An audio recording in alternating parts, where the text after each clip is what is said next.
Tabooed Talk.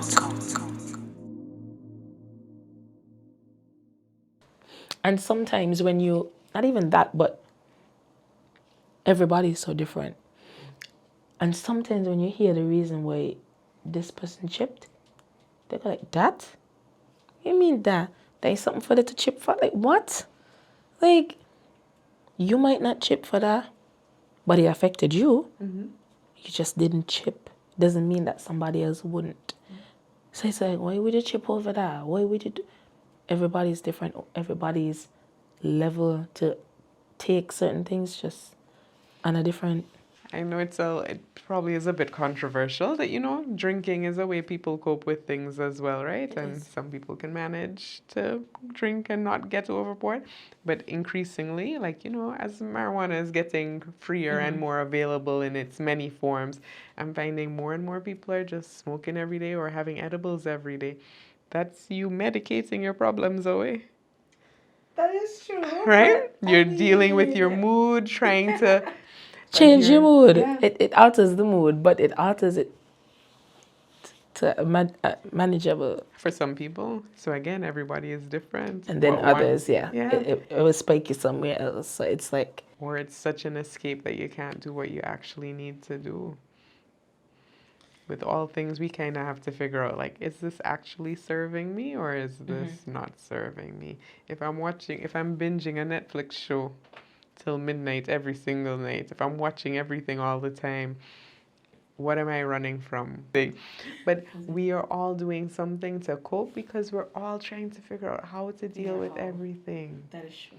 And we can't talk about it, right? Like if we are broke and we don't know what we want to do, or if we have a goal that we can't quite reach, or if we are struggling with a friendship and we don't know how to navigate that. yeah. Some of us are struggling spiritually, right? Like how we relate to God, our church, our community, and we don't know how to make those connections. Like sometimes all those things are out of whack and we just want to break.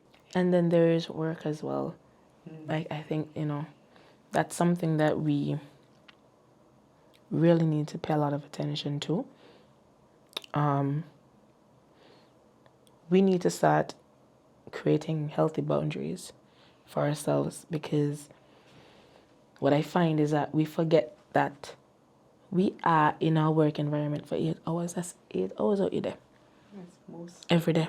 Yeah. Yeah, so there is also that, in talking about mental health, like, because for persons that have kids, you're already trying to navigate through all these things. That's another thing. You come home and you're drained. You have no time. Yeah. It affects every aspect of your life. So, I mean, the struggle is trying to find a balance and get it together somewhere.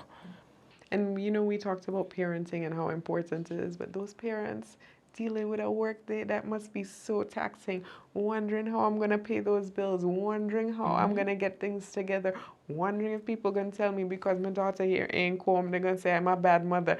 All these things.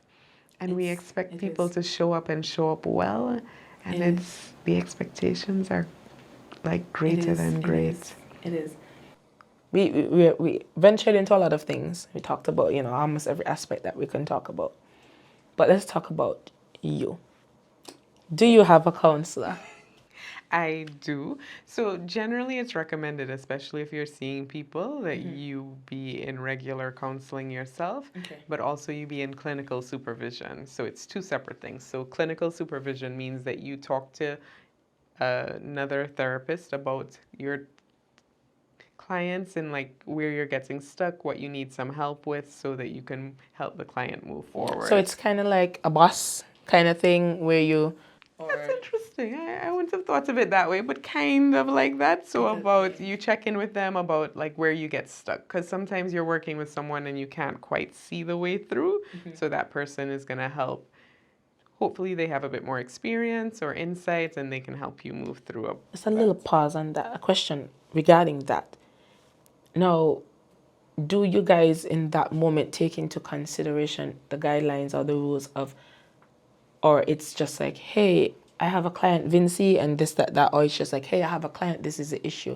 Do you keep it all super confidential. Okay. Yes. So it's just speaking about that stuck point and how can you help them navigate through. Yes. Got you. And sometimes you as a counselor might have an issue yourself that makes it difficult for you to deal with that issue. So you might need to check in with someone like, is it my perspective that's making us stuck? And you use that insight. Totally So that's like a professional supervision situation.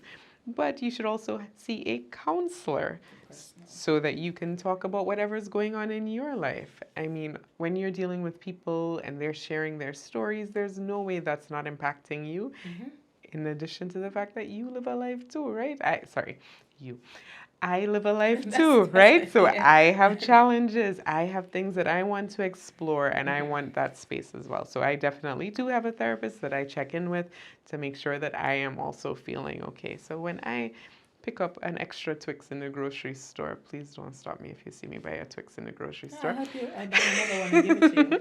When I pick up a Twix in the grocery store, I'm binging my shows and I'm like, oh, what's going on with me? And I can't quite do it. Like, I would definitely check in with my therapist. Do you self-counsel? Like sometimes you're going through a situation and you're talking yourself through it. Like, okay, this is what I'm seeing happening with me. Hey, I definitely have to sometimes go, what is happening? Because as you said, sometimes you have an maybe not outrageous reaction, but an extreme reaction to something. And you have to be like, Zahra, what's that? What's that about? So yes, it is a check-in, just like how your therapist would encourage you to check in with yourself, see what's happening. I definitely try to practice that as well. That's interesting. I mean, but they do say every person needs a person. Hairdresser needs a hairdresser. Yeah, so I get it. I get it. Can you give us a little insight on your day? What your day's like in a normal work day? What you go through? So I have worked in a couple different situations. So I've worked in like community mental health. So I worked at the National Counselling Center. I've worked in juvenile justice with the New Horizons Rehabilitation Center. I have worked in straight community work, like doing psychoeducation. But I assume you mean like a typical full therapy day. I get ready, kind of look through to see who I have for the day, kind of go over what we discussed the last sessions, because I try to keep my notes fairly up to date. So I make sure if there was like a homework assignment, something we said we were going to explore, that I can bring that up in the beginning of the session, have my session with the person, check in, see how things are going. So on a very full day, I might see 5 or 6 people, try and do my notes at the end of the day, and then that's kind of it for me. When you say your notes at the end of the day, you wait until you finish everybody to do notes? Well, sometimes. Isn't that, don't it get a bit?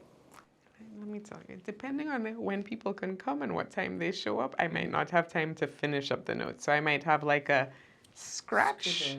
I got you. But I need to actually like prepare notes so that I can reflect that, yes. Because documentation is very important to the...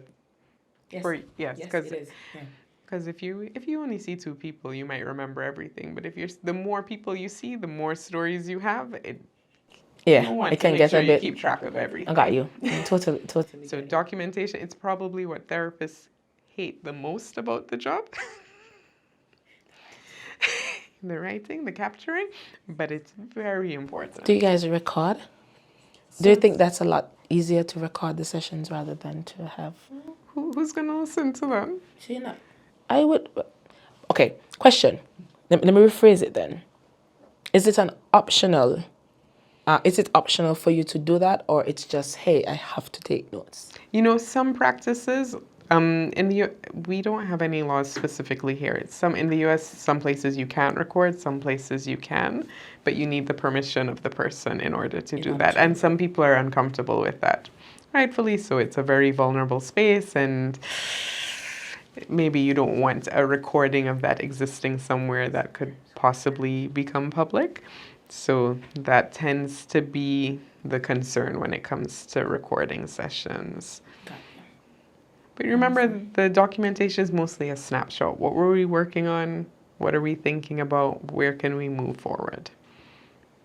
What happens in more serious cases is documentation notes as well, because I think that's what I was kind of thinking more about, like persons who are really under the hammer. So because then how do you really, let's say there's a situation, there's someone who's maybe suicidal or thinking about taking somebody's life, and like it's just a pen and paper. Hey, I'm just gonna pen and paper this today. Well, in every session note, you almost always have to note whether or not there were any threats to safety. So that could be external or internal. If a person is thinking about killing themselves, you have to ask explicitly, like, are you thinking about suicide? How often? Do you have a plan? If they have a plan, you have to kind of make an assessment about how realistic the plan is. So if they say they're going to shoot themselves, do you have a gun? Do you have access to a gun? Let's walk through all the steps. Then we have to come up with a plan for you to not do it. If you have these thoughts, who are you going to reach out to? If the person is a teenager, parent. If it's an adult, I do like to find another adult in their life who we can engage in the plan. If there is no one or it's very concerning, admission to the hospital is the best step. And a lot of people don't like to admit that they are having thoughts because they don't want to go to the hospital. But I tell people you might not have to go to the psychiatric ward. You go to the medical ward. No one needs to know what you're there for, but you're just there for, observations, so we can make sure that you're not going to do anything.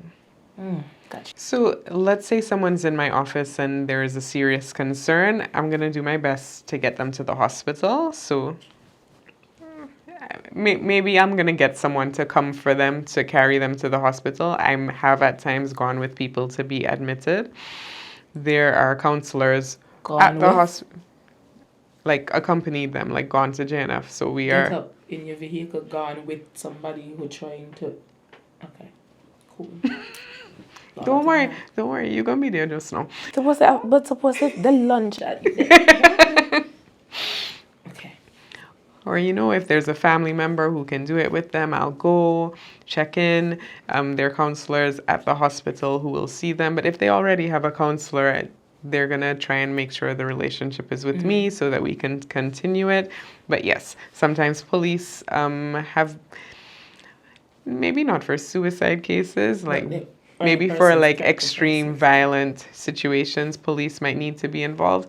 But as much as possible, you want, as the first point of contact with it, you want to continue that. They might be upset with you and everything, but you want to follow through that relationship, so it takes. But what makes you go like, hey, I need to?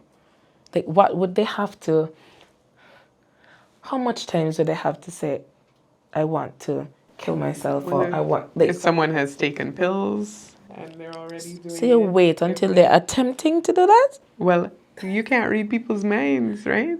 Wow. It's a real judgment call that you have to make in the moment a lot of the time. That's crazy. But you want to create a plan for people, right? And the plan has to be something that's not just you, the therapist. The plan has to be people in their life. You have to do follow-ups with them and check in with them. Because a lot of people think about suicide. Not many more people think about suicide than actually end up dying by suicide. So you want to engage them about their thoughts, what's going on, what are some things we can do. That's what the therapy is for. I would assume it depends on the relationship you have as well. I'm going to say relationship, I don't mean the actual, but you're human. There's going to be, you might like something about Jane a little bit more than Peter that will make you go, loud, Vincy. I would think, yeah, because you're human, yeah. Definitely, depending on the relationship, how long you've seen the people. Because over a period of time, you must be able to... Yes, because sometimes maybe someone in the first session expresses some thoughts that are very concerning, right? So your connection to that person is not as deep as someone who you've been working with over time and they've been struggling with the depression. So your approach would then be different. Well, just when you have more time with the person, the plan can be better. But you just need time. And people do struggle a lot. And yes, is it heavy for the therapist? Definitely. And you want people to do well and feel better, and sometimes they don't. But most times they do. And it takes like the patience and the long haul to not get fixated on the moments that are just very stressful. Because people want to do better. Yeah. I bruh, it's sad. But it's really sad because you have so much of that going on here. Yeah. And it's overlooked. It's dismissed. yeah, it's not cool. I feel that one. I feel for you. I feel for myself. For you, and for future you. Yeah, don't worry, we'll do it together. No, we're gonna do it together. Yeah. Say it to yourself. Sorry. That's okay. That's a load. That's no problem. That one hurt. Bye. That's okay.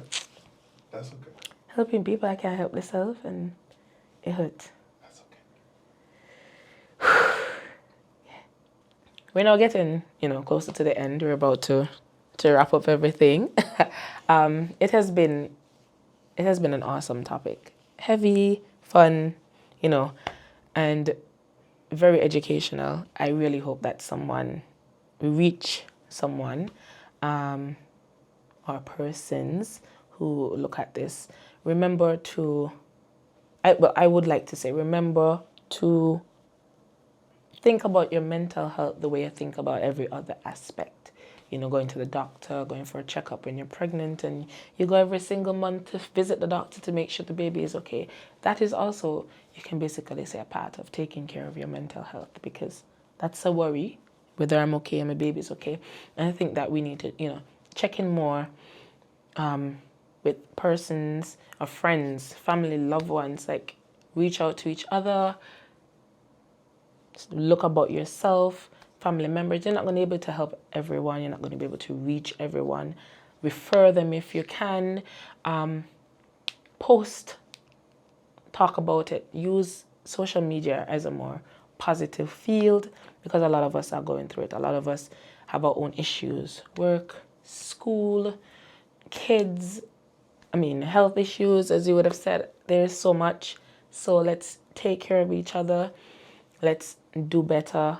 Let's become better parents, humans, friend, sister, brothers, whatever it is.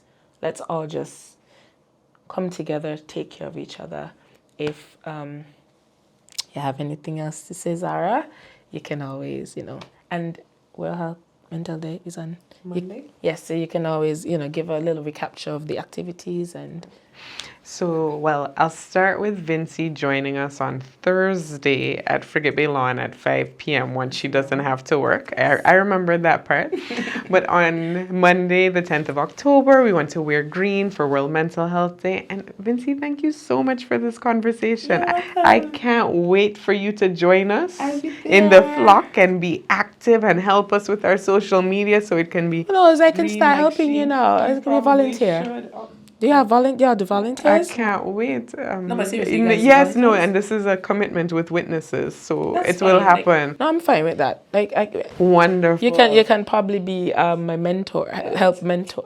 We've got it. Exchange numbers and finish. I cannot wait. Yes. But generally, just like what you said, I want to encourage us to have compassion for each other, have some healthy boundaries for ourselves, but recognize that what we do has to serve us, and serving us doesn't mean necessarily just looking good, but it means feeling good with what we're doing in our soul, our spirit, so that we can move forward and not get too caught up in other things. And so when we get upset with people, we want to think about what they could be going through. Show a little more kindness, and that is true. Let's make mental health a priority. A good deed a day.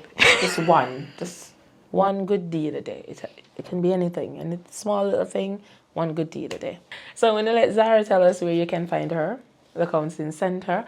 If you can repeat the different, because I didn't even know. I only knew about the one that's up by the high school area.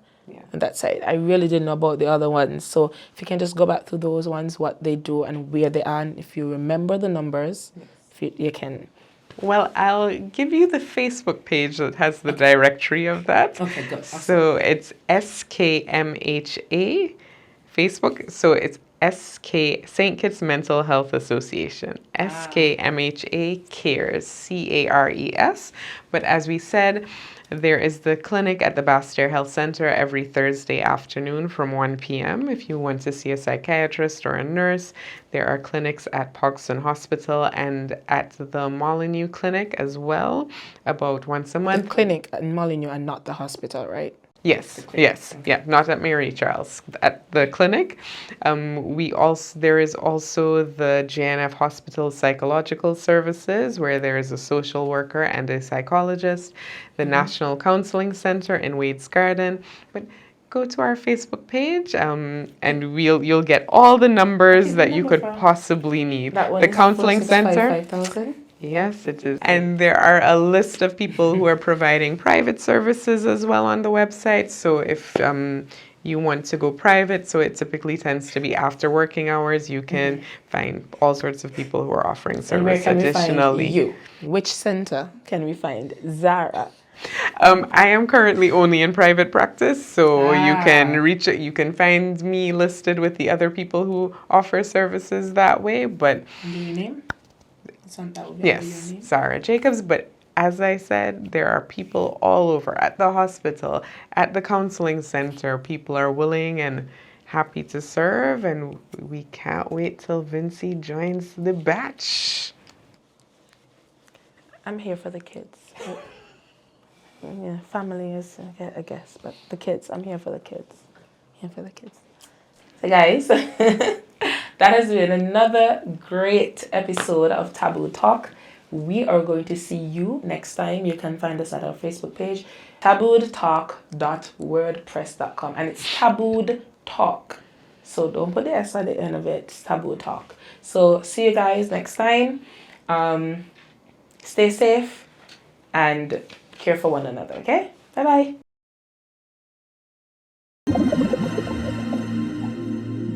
Tabooed Talk.